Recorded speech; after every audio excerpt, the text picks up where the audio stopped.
Mais alors, pour écrire son récit, Platon s'est-il inspiré d'un lieu et d'événements réels, ou l'Atlantide et ses habitants sont-ils une simple allégorie politique pour démontrer le triomphe d'une démocratie sur un système despotique?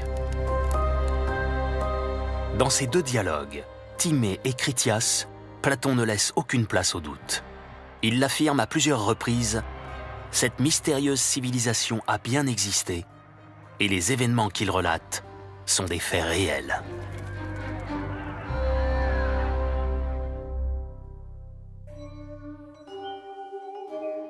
Pour preuve, Platon explique par la voix de Critias que son grand-père tenait cette information du grand Solon lui-même.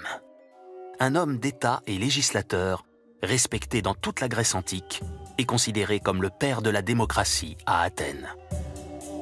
C'est en Égypte, terre de sagesse, que des prêtres auraient confié à Solon ce secret bien gardé, l'histoire de l'Atlantide. À cette époque, les pyramides avaient déjà 2000 ans. Donc pour les Grecs, la civilisation égyptienne était déjà considérée comme très ancienne.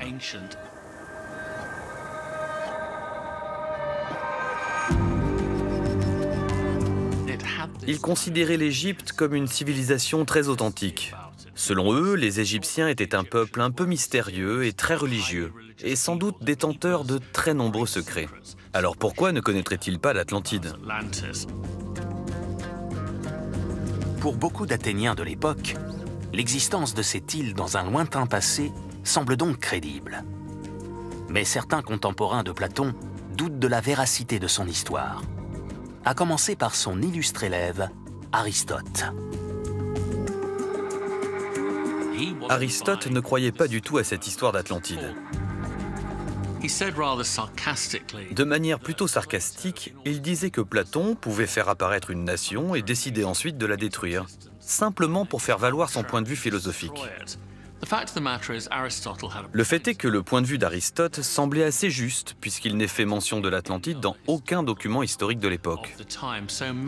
Alors peut-être que, comme Aristote l'a prétendu, Platon a simplement fait surgir l'Atlantide de son imagination fertile.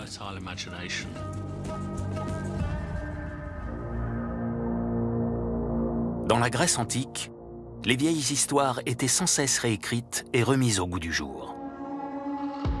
Des dramaturges comme Échille, Sophocle et Euripide se servaient de ces mythes bien connus de la population pour discuter des problèmes et enjeux de la société athénienne. Mais alors, si l'Atlantide faisait partie de cet héritage populaire, pourquoi Platon est-il le seul à en avoir parlé? Les doutes d'Aristote étaient-ils justifiés? Une chose est sûre, après la mort du philosophe grec, aux alentours de 346 ou 347 avant Jésus-Christ, plus personne n'évoque la mystérieuse cité. C'est le temps de la chute des empires. En Europe, le monde classique s'éteint et avec lui ses langues, ses savoirs et son histoire. Pendant des siècles, l'Atlantide tombe dans les limbes de l'oubli. Jusqu'au XVe siècle et la Renaissance. La Renaissance s'étend approximativement du XIVe au XVIIe siècle. Grâce à elle, on redécouvre le monde classique et l'intelligence de l'esprit après la force brutale de l'effondrement de l'Empire romain au cours des derniers siècles. Au XIIIe siècle, l'Europe avait lancé ses croisades au Proche-Orient. De brutales opérations militaires pour reconquérir Jérusalem et les territoires saints du christianisme tombés aux mains des musulmans. De ces expéditions, les Occidentaux ramenèrent des savoirs et un nouvel art de vivre. Mais parmi leurs butins de guerre, se trouvait un trésor encore plus inestimable. Entre la fin du Moyen-Âge et la Renaissance, les croisés vont retrouver un certain nombre de textes très anciens qui avaient été conservés par des moines copistes. Ce qui est intéressant, c'est que ces textes antiques permettent vraiment de renouveler la vision du monde. Elles vont donner un nouveau souffle à la philosophie et à l'art de la Renaissance. Au cours du XIVe et du XVe siècle, de nouvelles traductions sont faites des grandes œuvres de la Grèce antique. Les épopées d'Homère, les drames athéniens et les chefs-d'œuvre des sciences naturelles et de la philosophie. Et parmi eux se trouvent les dialogues de Platon.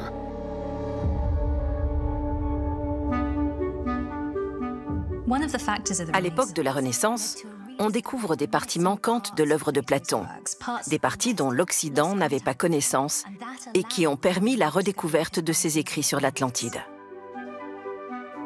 L'histoire de cette cité perdue inspire les penseurs de l'époque, à l'instar de Thomas More, auteur britannique, qui réinterprète le mythe platonicien en 1516 dans son livre Utopie. Puis, en 1627, Francis Bacon publie sa Nouvelle Atlantide. Le texte dépeint là encore une société idéale. La science et la technologie ont remplacé la religion et guident désormais l'humanité.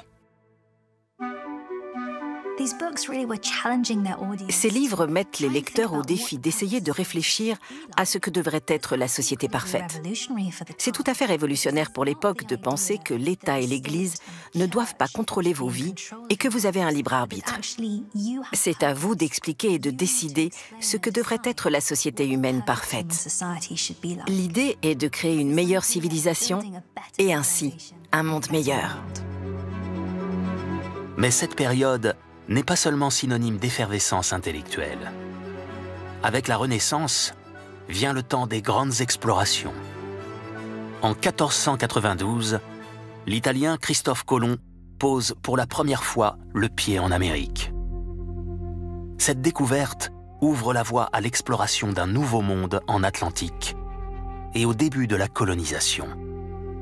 Les Européens se lancent dans la conquête de nouveaux territoires et les cartes du monde sont peu à peu redessinées.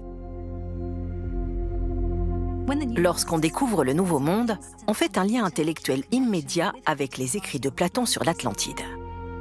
Pendant toute la Renaissance, les cartographes sont obsédés par l'idée de parvenir à la localiser. Ils pensent tout d'abord qu'il s'agit de ce Nouveau Monde dans les Amériques. Puis, une autre théorie émerge, plutôt irréaliste. Ce continent se trouve quelque part dans la mer, il est toujours là, mais hors de portée. Mais en 1664, l'île de l'Atlantide apparaît pour la première fois sur une carte du monde. Cette carte est l'œuvre d'un certain Athanasius Kircher, un jésuite allemand qui a vécu au XVIIe siècle.